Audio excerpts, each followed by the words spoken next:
In this extraordinary world, there are mystical skates that serve as gateways to entirely new dimensions. These dimensions are riddled with enigmatic dungeons, which in turn are inhabited by fearsome monsters wielding extraordinary powers. Our protagonist, a young boy named Jin Woo, is one of the hunters, although he holds the lowly E rank, the lowest tier in the hierarchy of hunters. Jin Woo often finds himself facing humiliation and defeat at the hands of even the most modest foes. However, he has a compelling and noble reason for persevering in this dangerous profession: to secure the funds necessary to cover his ailing mother's mounting medical bills. Little did he know that the roughest trouble of his life has been waiting for him in one of those dungeons. The story begins on a fateful day when an otherworldly gate mysteriously materializes at a nearby construction site. Drawn by the anomaly, Jin Woo ventures to the site, fully aware of the derisive whispers from fellow hunters who clandestinely label him the weakest hunter in the world. His appearance is marred by fresh wounds, the souvenirs of a battle in an E-rank dungeon, a source of embarrassment for any seasoned hunter. Among the skeptics, Jin Woo spots his friend Ju-hee, who wears a genuine look of concern for his battered state. It's an undeniably pitiable situation to sustain injuries in what's deemed the most accessible tier of dungeons. As the gate at the construction site begins to crack open, a crowd gathers in eager anticipation of the unknown beyond. Among them, Mr. Song, the highest-ranked hunter, takes charge and guides the group into the enigmatic dungeon. Jin Woo follows closely, fueled by a fervent determination to prove himself and ascend through the ranks. Jin Woo's frailty becomes glaringly evident as he's almost instantly injured within the perilous confines of the dungeon. Ju-hee, his loyal friend, finds herself compelled to allocate her precious time to mend his wounds. Meanwhile, the other hunters engage in fierce combat with the dungeon's menacing creatures, employing their arsenal of magic and weaponry to dispatch the foes. Curiosity gnaws at Ju-hee as she wonders why Jin Woo persists in being a hunter, especially given his lackluster performance. Preferring not to divulge his dire financial situation, he fabricates a story, claiming that he has no other worthwhile pursuits and that dungeon raids offer a sense of exhilaration. As conversations flow, the enemies in the dungeon are systematically vanquished by the collective efforts of the hunters, leading to the rewarding sight of magic crystals, which materialize in the aftermath of a monster's demise. The crystal's worth is directly linked to the rank of the defeated creature, with Jin Woo securing only an E-rank crystal, regrettably of modest value. Unexpectedly, the hunters realize that the dungeon extends further, harboring a concealed boss.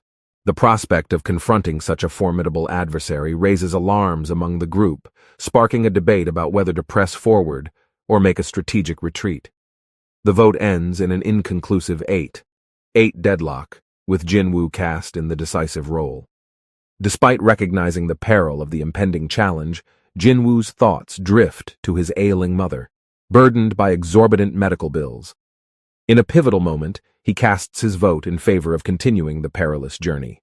While he may be far from an exemplary hunter, his heart is undeniably one of kindness and unwavering determination. Ju-hee, understandably perturbed by Jin Woo's potentially life-threatening decision, can't conceal his frustration. He's still reeling from the recent close call Jin Woo had, and now finds it absurd that his friend believes he can handle a boss. Jin Woo, recognizing the imprudence of his choice, apologizes and extends an offer to take Ju-hee out for dinner as a gesture of reconciliation. Nonetheless, the group forges ahead with determination until they encounter a colossal door, its size suggesting something of significant importance hidden behind it. Mr. Song leads the way, guiding the group into the heart of the boss room, where an eerie blue flame bathes the surroundings. Towering stone statues loom, each one seemingly guardian-like. In the room's center, an even more colossal stone statue, at least 50 feet in height, sits majestically on a throne. The hunters exchange bewildered glances, perplexed by the absence of any immediate threat. They venture around the chamber, but their sense of unease only grows. Abruptly, the massive door clangs shut, sealing them inside, and panic ripples through the group. When one of the hunters attempts to reopen the door, a stone statue abruptly springs to life, dealing a swift and fatal blow that abruptly ends the hunter's journey through life. A horrified silence descends upon the remaining members of the group, their faces etched with shock and disbelief. The realization that the seemingly inert statues are, in fact, mobile in their predicament worsens with every passing moment. Mounting fear grips the group, particularly Jinwoo, who comprehends his glaring lack of capability to combat these formidable foes. Panic courses through the gathered hunters, and some frantically attempt to flee from the menacing stone giants. Amidst the chaos, the colossal statue in the center comes to life, emanating a devastating beam of energy from its eyes, pinpointing the group. Those trapped in the room instinctively cower and hope for the best, but the merciless attack claims numerous lives. Even Mr. Song suffers a grievous injury, losing an arm in the process. It becomes apparent that those who attempted to escape were the ones who met their untimely demise, while the rest were spared. Amidst the chaos and the carnage, an inscription catches their attention. It implores those trapped in this nightmarish chamber to worship, praise, and profess devotion to an enigmatic figure known as the Lord. They soon connect the dots, realizing that the colossal statue before them embodies this Lord. As the gravity of their situation sinks in, a collective sense of dread washes over the group. Confronted by a boss of such staggering rank and seemingly insurmountable power, the hunters are left to grapple with the daunting challenge that lies ahead, immobilized by the magnitude of the threat they face. They stand frozen, contemplating their next steps in the face of this perilous conundrum. Mr. Song's arm continues to bleed profusely, and the dire situation has left him helpless. He brought only 3 healers with him, and now one of them lies lifeless, while the other 2 grapple with paralyzing panic. In this desperate moment, the group is left to grapple with the grim reality of their predicament within this D-rank dungeon. Desperation drives one of the high-ranked hunters to make a daring attempt at escape. He sprints towards the door with all the speed and strength he can muster. However, his valiant effort ends in tragic futility as the statues act with merciless efficiency, eliminating him before he can reach safety. This gruesome spectacle sends a wave of horror and despair through the remaining hunters, who begin to lose hope, convinced that there is no conceivable means of escape from this harrowing ordeal. Amidst the mounting despair, Jinwoo, however, holds on to a glimmer of hope. Recalling the cryptic message on the inscription, he formulates a clever plan. Without hesitation, he approaches the towering stone statue that embodies the Lord. Jinwoo, in a desperate bid to appease the Lord, bows in deep reverence before the imposing stone statue, and with a resounding voice, he implores the remaining hunters to do the same. The onlookers initially regard his actions as eccentric, but, with no other conceivable options at hand, they reluctantly comply. One by one, the survivors kneel in obeisance before the enigmatic figure. In a spine-chilling turn of events, the seemingly lifeless statue responds, and an eerie, unsettling smile graces its stone visage.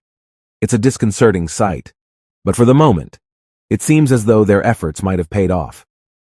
However, this precarious peace is shattered when a couple of overeager hunters, thinking the ordeal has concluded, foolishly stand upright and celebrate their survival. Their jubilation provokes the statue, which abruptly awakens and rises, casting a monstrous shadow over the group.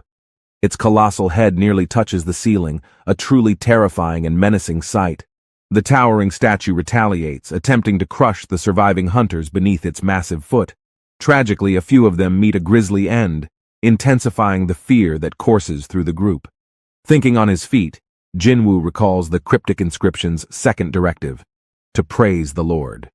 Realizing that this could be their only lifeline, one of the hunters takes a cross in hand and begins to offer praises to the Lord. The group watches in desperation and anticipation, hoping against hope that this gesture will pacify the colossal statue. However, a chilling revelation unfolds as it becomes apparent that the Lord they're dealing with is not the benevolent figure they might have hoped for.